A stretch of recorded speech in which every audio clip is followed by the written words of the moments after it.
we talked on this show a little bit about not just the Israeli lobby, but also crypto lobby and all the ways that kind of like Democrats and Republicans are continuing to kind of take this money no matter who's offering it. What are your thoughts now that you're on the inside about I, this oh my issue? God. I have way too many thoughts. Yeah, Listen, yeah, yeah. Go. first of all, let's keep it real. I'm an endangered species. People like me, working class back candidates that come in, particularly marginalized progressive candidates that come in, we're endangered because campaign finance reform is that big of a threat. It is that big of a threat. We need to be very honest about, the influence of money in politics. We think about it just when it comes to the election cycle itself. But no, right now, the number one marker of success for a politician, it's not going to be, more often than not, I'm going to say always, but more often than not, it's not if they're prodigious, it's not that they're brilliant or talented legislators, it's not that they're great consensus builder, it's that they have the biggest ability to raise money, because we are always being hit up for money, because whether or not you get an opponent or not is about whether or not you raise money. How hard that opponent goes is whether or not you raise money. And because these campaigns move faster, there's more money involved. Millions and millions and millions and millions of dollars are coming in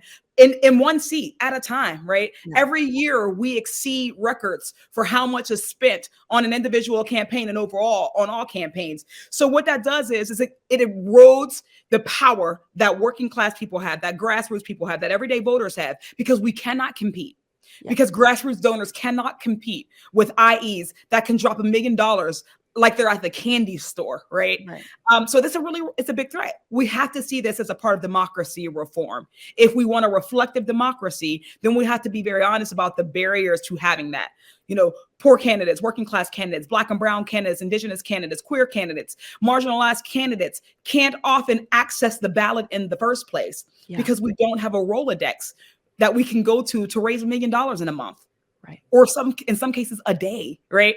And if we can't compete on that, then that means we can't get a seat. That means that we don't have a voice, right? That means that we are disenfranchised functionally. So it is a huge, huge, huge stress, not just to progressive policies, but it's going to trickle down. It's not just going to impact progressives. And some people are happy to take money or to let money exist as long as it's against their enemy, if it's progressives or conservatives. But one day this will erode democracy as a whole because it's disempowering, disenfranchising all of America. Yes. Yeah. And to say nothing of taking the time off to be able to campaign, right? Like even as someone who was not in office or someone who is in office, it's like you should be have time to do a bunch of other stuff. Yeah. I mean, as a constituent, I would want my legislator to spend more time working for me and less time having to fundraise to keep their seat. Right? And we would like that. And we would absolutely like that. I cannot tell you how many just everyday people are like, why do you still need to fundraise? Like, and they get mad. But what they don't understand also is like, if you don't take corporate PAC money, then you have to spend the whole year getting to $1 million, right? Totally. Because we can't raise $1 million as quickly as other people. But people don't really realize that. Right. Absolutely. Well, look, I will gladly accept a text message from you, but as long as it's not Nancy going, Francesca, please. Yeah. If you don't donate right now, if you do not do it's over. Then you have people like Hakeem Jeffries, Speaker of the minority leader of the Democrats, who also fancies himself a progressive. You have someone like Andrew Cuomo, who just today launched a Progressives for Israel organization. There's a lot of people running around with the name progressive who seem like the number one community, the number one people they like to take aim at are actual progressives. Hakeem Jeffries has said things like AOC and the squad are like influencers. We don't, some of us, it's not a, popularity contest. How do you grapple with that kind of infighting, especially when you see the other side, which are just in this, like, again, scary goose lockstep? Yeah, I am not somebody who believes that tension is inherently bad. I think that growth comes from tension. I think that it's okay to question things that you don't understand. And the reality is that for progressives, for our particular brand of progressive, which is not just our policies, it's our politics, it's how we move throughout the political arena, it's who we're moving with in the political arena. All of those things are new for an entire generations of politicians who had never believed or conceived that one could move this way and even get elected. and then could not conceive that one could use the tools that progressives use, right? Tools that typically did not exist to politicians that are now equalizers, right? Where you had to rely on a lot of money to reach people by ads and by filthy rich consultants, right? We now have social media, we have podcasts, we have all of these different things that we can go straight to the people with. We can organize, we have new tools. These are brand new to them, right? And they're trying to figure these things out in real time. And there are going to be missteps along the way. What we are trying to do and what we should need to convince people of, particularly people who say that they align with progressive, is to say, listen, well, if you do believe that all kids deserve a good education, irrespective of the zip code, or everybody deserves health care, or everybody should breathe clean air and clean water, then we need you to bring your politics up with your policies. And then we're going to help them get there. Because if we don't help them get there, we're not getting it, right? We're just not going to get it because we are already in the minority. So we got these 2 years and we need to move more souls. Yeah. I think that's a really good outlook. I guess final question, and it has to do with campaign finance reform, because I feel like we just, we sort of move past it quickly. To what you're saying, that like, I mean, from candidates I've spoken to, people and on campaigns that I've spoken to, it's like, this is all fine and good, knocking doors, getting out, small dollar donations, you especially when you can use that to galvanize others and say, look, we are not taking corporate money and all that.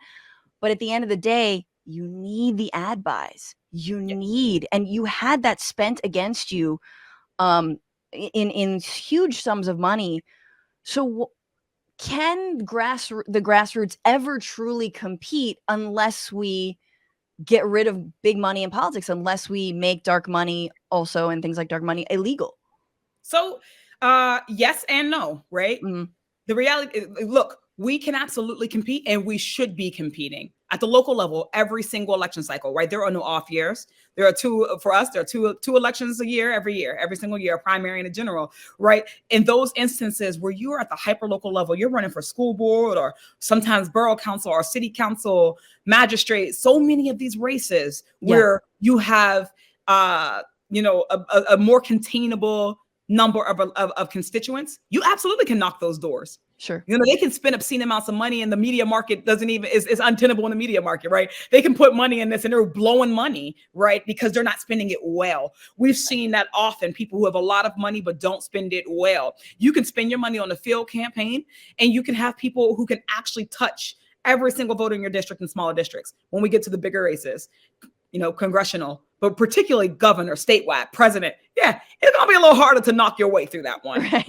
It's just bigger. It doesn't mean that you shouldn't knock. It doesn't mean you shouldn't show up. But it does mean that, progressives, we got to go on TV, right? We got to go on the radio. We got to do digital. We got to do social media. We have to use every tool in the toolbox. That also means we got to be disciplined about our donating, right? Republicans, mainstream folks, they get a quicker return on investment in their opinion, right? You donate this $1 million, you get a deregulation tomorrow. Yes. Right?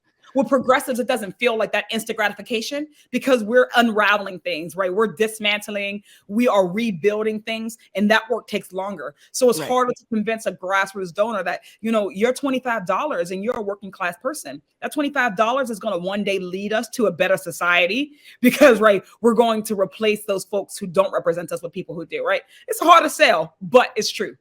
Yeah, absolutely. You can't just hold a gala for Mr. Burns and make a ton of money the next day if you hide a toxic spill. I don't know. Everything just feels so Simpsons-like lately, and I'm not even one of those people. No, you're not wrong though. We're not going to be able to compete. It's not sustainable. And that's the reason why they've been honing their skills, right? For the last 5 years, we've had a bit of an advantage because we came from behind. We had people, particularly we've seen this. It wasn't just a squad. It was literally women of color running at every level of government who were coming in. They were going up against incumbents who were out of touch. They were going up against big money and they were winning out of nowhere seemingly. And the establishment could not figure that out. Right. What they are figuring out now are ways to combat. What we saw in my election and the ones at the same time is a blueprint for what they can do to damage, progressives. They're in that earnest. Why do you think they lost? Why do you think they lost in your case and they won in others? Is it just because you were that great? But I mean, and I great. No, it's because I had a lot of help. I had a lot of help, right? I've been organizing, you know, a lockstep with, you know, our movement community, our labor community, you know, our progressive community in Pittsburgh for years. And I already ran, and we've been doing work, and we have been helping to empower and expand the electorate in ways that got us a head start. When that money came in, we took a big hit.